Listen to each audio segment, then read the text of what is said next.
Thanks to you all for joining this wonderful global gala and supporting so many vulnerable children and their families around the world.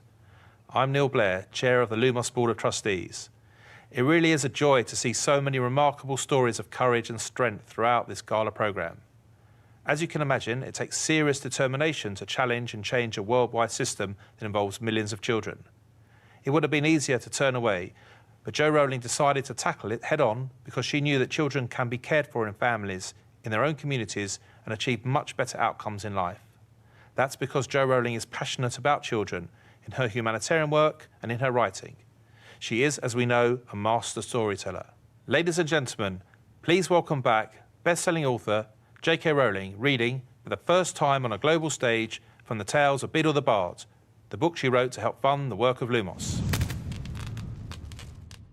Thank you, Neil. We've been hearing stories today about courage, about hope, and about the extraordinary commitment it takes to create change. Several years ago, I wrote a book of short stories to support the work of this dedicated team of people at Lumos all over the world, a team I'm very grateful for, and of whose work I'm very proud. That book is The Tales of Beedle the Bard, which is one of the Hogwarts library books, and I'm now going to read one of those stories, for which I will need my glasses. The tale of the three brothers is told by Hermione Granger in Book 7 of the Harry Potter series, Harry Potter and the Deathly Hallows. I hope you enjoy it.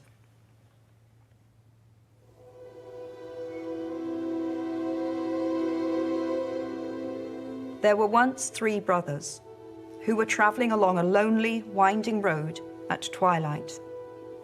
In time, the brothers reached a river too deep to wade across and too dangerous to swim. However, these brothers were learned in the magical arts, and so they simply waved their wands and made a bridge appear across the treacherous water. They were halfway across when they found their path blocked by a hooded figure, and Death spoke to them. He was angry that he had been cheated out of 3 new victims, for travelers usually drowned in the river. But Death was cunning. He pretended to congratulate the 3 brothers upon their magic and said that each had earned a prize for having been clever enough to evade him. So the oldest brother, who was a combative man, asked for a wand more powerful than any in existence. A wand that must always win duels for its owner. A wand worthy of a wizard who had conquered death. So Death crossed to an elder tree on the bank of the river, fashioned a wand from a branch that hung there, and gave it to the oldest brother. Then the second brother, who was an arrogant man, decided that he wanted to humiliate Death still further, and asked for the power to recall others from death. So Death picked up a stone from the riverbank and gave it to the second brother, and told him that the stone would have the power to bring back the dead. And then Death asked the third and youngest brother what he would like. The youngest brother was the humblest and also the wisest of the brothers, and he did not trust Death. So he asked for something that would enable him to go forth from that place without being followed by Death. And Death, most unwillingly, handed over his own cloak of invisibility. Then Death stood aside and allowed the 3 brothers to continue on their way, and they did so, talking with wonder of the adventure they had had and admiring Death's gifts. In due course, the brothers separated, each for his own destination.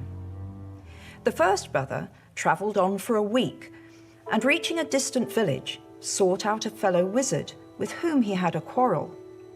Naturally, with the elder wand as his weapon, he could not fail to win the duel that followed. Leaving his enemy dead upon the floor, the oldest brother proceeded to an inn, where he boasted loudly of the powerful wand he had snatched from Death himself, and of how it made him invincible.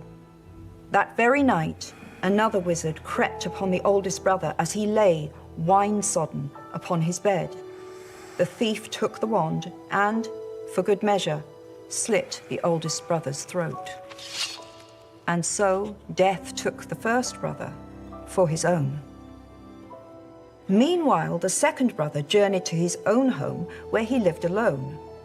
Here, he took out the stone that had the power to recall the dead and turned it thrice in his hand. To his amazement and his delight, the figure of the girl he had once hoped to marry before her untimely death appeared before him. Yet she was sad and cold, separated from him as by a veil. Though she had returned to the mortal world, she did not truly belong there and suffered. Finally, the second brother, driven mad with hopeless longing, killed himself so as truly to join her. And so death took the second brother for his own. But though death searched for the third brother for many years, he was never able to find him. It was only when he had attained a great age that the youngest brother finally took off the cloak of invisibility and gave it to his son. And then he greeted death as an old friend and went with him gladly, and, equals, they departed this life.